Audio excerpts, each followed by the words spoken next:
పహల్గామ్ ఉగ్రదాడికి ప్రతీకారంగా భారత సైన్యం ఆపరేషన్ సింధూర్ పేరుతో పాక్ ఆక్రమిత ప్రాంతాలపై దాడి చేసింది. ఇది భారత్ పాక్ మధ్య కాల్పులకు దారితీసింది. ఆ పరిస్థితులు యుద్ధానికి తెరలేపాయి. ఆ సమయంలో మధ్యవర్తిత్వం ద్వారా యుద్ధం జరగకుండా తామే ఆపినట్లు అమెరికా అధ్యక్షుడు డొనాల్డ్ ట్రంప్ అప్పట్లో వ్యాఖ్యానించారు. ఇక తాజాగా చైనా దేశాంగ మంత్రి వాంగ్ యి ఇటీవల ఇదే అంశంపై కీలక ప్రకటన చేశారు. మే నెలలో భారత్ పాక్ మధ్య యుద్ధ వాతావరణం నెలకొన్న నేపథ్యంలో తామే మధ్యవర్తిత్వం వహించి ఆపామని వాంగ్ యి చెప్పుకొచ్చారు.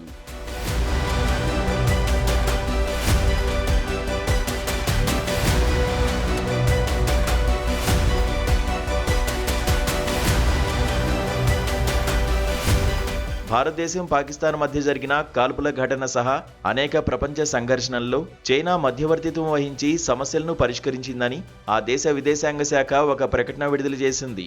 వాంగ్ యి చేసిన వ్యాఖ్యలు తీవ్ర దుమారం రేపుతున్నాయి. బీజింగ్లో అంతర్జాతీయ పరిస్థితి, చైనా విదేశీ సంబంధాలపై ఓ కార్యక్రమం జరిగింది. ఈ సందర్భంగా వాంగ్ యి మాట్లాడుతూ ఇటీవల ప్రపంచంలో ఘర్షణలు, అస్థిరత బాగా పెరిగిపోయాయి. ఈ నేపథ్యంలోనే శాశ్వత శాంతిని నెలకొల్పేందుకు న్యాయమైన నిర్ణయాన్ని తీసుకున్నాం. సమస్య ఎక్కడ ఉందో వాటి మూలాలను వెతికి పరిష్కరించడంపై దృష్టి పెట్టాం. ఉత్తర మయన్మార్, కాంబోడియా, థాయిలాండ్, పాలస్తీనా, ఇజ్రాయెల్తో పాటు ఇరాన్ అణు సమస్యతో సహా ఇతర ప్రపంచ సంఘర్షణలకు బీజింగ్ శాంతి సంధానకర్తగా నిలిచింది అని ఆయన అన్నారు. ప్రస్తుతం ఈ వ్యాఖ్యలు సోషల్ మీడియాలో వైరల్ అవుతున్నాయి.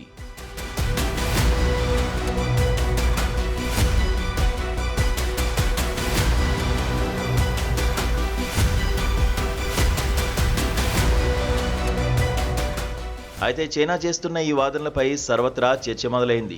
గతంలో అమెరికా మాజీ అధ్యక్షుడు డొనాల్డ్ ట్రంప్ కూడా ఇలాంటి వ్యాఖ్యలే చేయగా భారత ప్రధాని నరేంద్ర మోదీ వాటిని తీవ్రంగా ఖండించారు.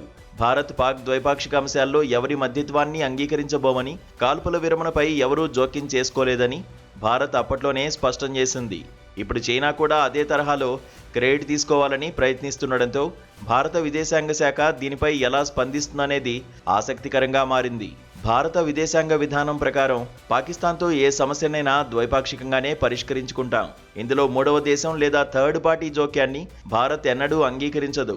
సిమ్లా ఒప్పందం ప్రకారం భారత్ పాక్ సమస్యలు ఇద్దరి మధ్య ఉండాలని నియమం ఉంది.